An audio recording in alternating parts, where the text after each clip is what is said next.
My name is Jan Bates. I'm professor at the University of Leuven.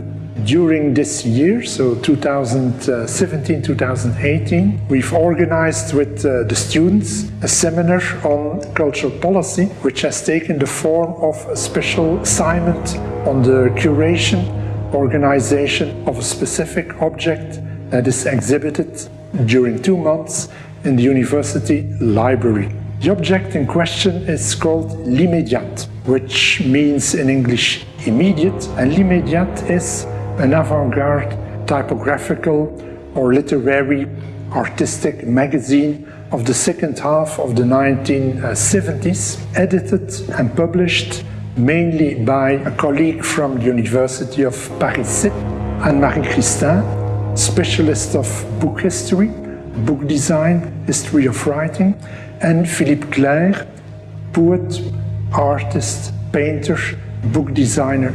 These two people have managed during 6-7 years to fund and to publish all on themselves a wonderful magazine which has published 25 different issues. Leuven is an important center for avant-garde studies via the so-called MDRN group, which means modern. This is an exhibition with a mission, and this is, let's say, a more personal mission.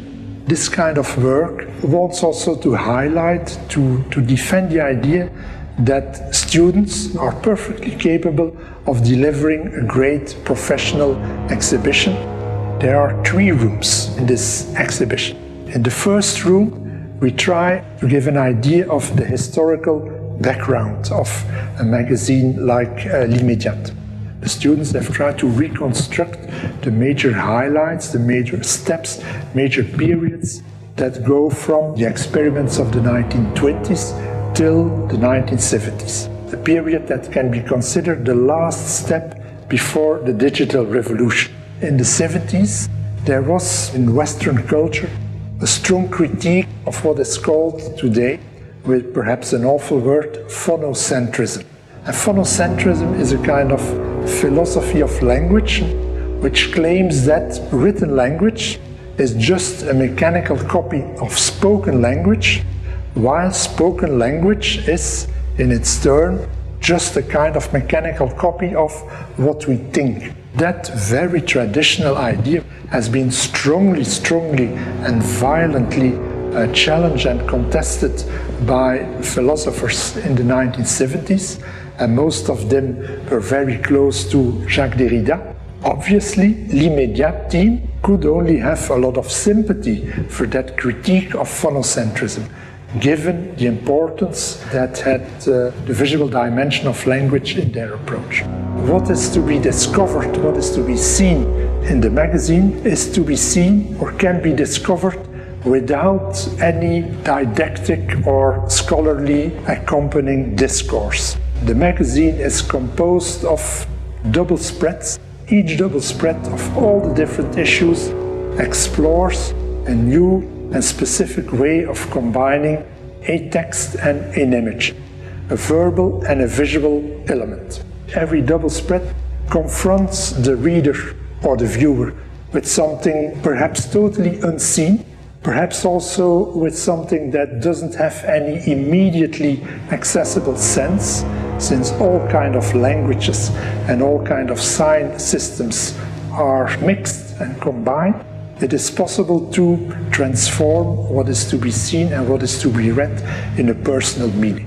They try to reinvent the word and image relationship in each different spread, and when all the apparent possible combinations are exhausted, the magazine stops. It was for the l'immédiat team extremely important to produce new forms of language itself, to promote, to illustrate, to exemplify a new way of thinking about language, of introducing a new philosophy of language, but a kind of hands-on approach. Literally a hands-on approach through material artifacts and not only through theoretical reflection. The second room tries to give an idea of the actual workshop of the magazine. What was actually the work that was done by those who, with their own hands, produced the magazines, those who prepared, who edited the different issues, which were also the books and the other works they published themselves next to their work on L'Immédiat. This is a Dutch-speaking university. L'Immédiat was a francophone magazine, and many of the visitors are English-speaking people. In the exhibition, the central device is a so-called magic box, kind of multiple touchscreen in 3 different languages, which allows the visitors to flip through the key issue, in this case the last issue of the magazine, as well as a lot of material that, for obvious physical reasons, cannot be exhibited simultaneously in the exhibition itself. The visitors will discover, of course, the complete list of all the contributors, some of them completely unknown, some of them famous stars, a lot of women. The idea was to delete all kinds of hierarchy between big stars and Mr. or Mrs. Nobodies. Just as the difference, the traditional hierarchy between text and image, text on top, image below. Images are not just, let's say, considered illustrations or nice complements to arid text. No, these images are considered a real, a true, a profound, a sophisticated communication system. The implicit philosophy, the implicit spirit of the magazine is that language is not just a communication system, it's also a visual combination system. The magazine will put a strong focus on the visual dimension, which is something that changes, reshapes, transforms, invent new meanings. These 2 elements, the idea to combine word and images on the double spread, and let's say the blurring of the boundaries between text and images, represent the unique selling proposal of the journal Immédiat. I don't know any other magazine that foregrounds in such a radical way the possibilities of double spread. In the 3rd and last room, we jump not into the future, but into the present. The present meaning or being, let's say, our post-medium or multimedia or transmedia environment. The students have tried to make a kind of mediological or technological update of the magazine. And they have done it by making all kinds of films, presenting the journal, including interviews with one of the 2 editors who is still alive. They made interviews with international specialists on the transformations of the contemporary mediascape. And they also included a proposal which I embraced very enthusiastically. The students had decided to combine it, to upgrade it, to reshape it with the help of, let's say, installation art, the visual material of the magazine. They have made an installation which combines a small anthology, visual anthology of pages, double spreads of the magazines with oral improvisations by contemporary poets. And that is a very challenging, surprising, amazing intervention. The idea one gets from that kind of avant-garde is very different from the official avant-garde. Here it is the creative aspect, the creative production that occupies the central position. I would like to say something on a specific book, a specific item in this exhibition, which is indirectly linked with L'Immédiat. The title of that book is La Fourche, so the fork, by Jean-Claude Liebenstein, a colleague, a professor of aesthetics. That book is, just like L'Immédiat, an attempt to reshape, reinvent, redesign language, in this case critical analysis of modern and avant-garde art and writing, but to reshape it in such a way that the critical analysis, the critical text itself, becomes itself a work of art. It can be read from A to Z in a linear way, but also in many other ways, and as such it is a very contagious book. So Liebenstein was a very important source of inspiration for the 2 editors of L'Immédiat, Anne-Marie Christin and Philippe Clair, this unknown jewel of the history of creative thinking and creative design in modern culture, is, let's say, typical representative of what this exhibition wants to show. The very first thing that people do when they discover a book in a bookshop, they go to the back cover where they expect to find a blurb. There is strictly nothing on it. Also inside, no information at all. When one starts reading the book, there's an anonymized quotation by the French poet Mallarmé, which says something like, I'm freely translating from, I will read it in French, Admis le volume ne comportait aucun signataire, which means that let's pretend that this book has no author. So what do we find inside this book? 7 essays on, at first sight, very classic topics. Traditional poetry, modern painting, but the way in which these different essays are presented, visually speaking, is often extremely surprising. There is, for instance, a classic essay on the principle, the mechanism of the anagram. In this case, the author does not simply explain how that mechanism works, the most classical example being, of course, Salvador Dali. When you anagrammatize it, it becomes Avida Dollars, which means that Salvador Dali, before being an artist, was first of all a good businessman.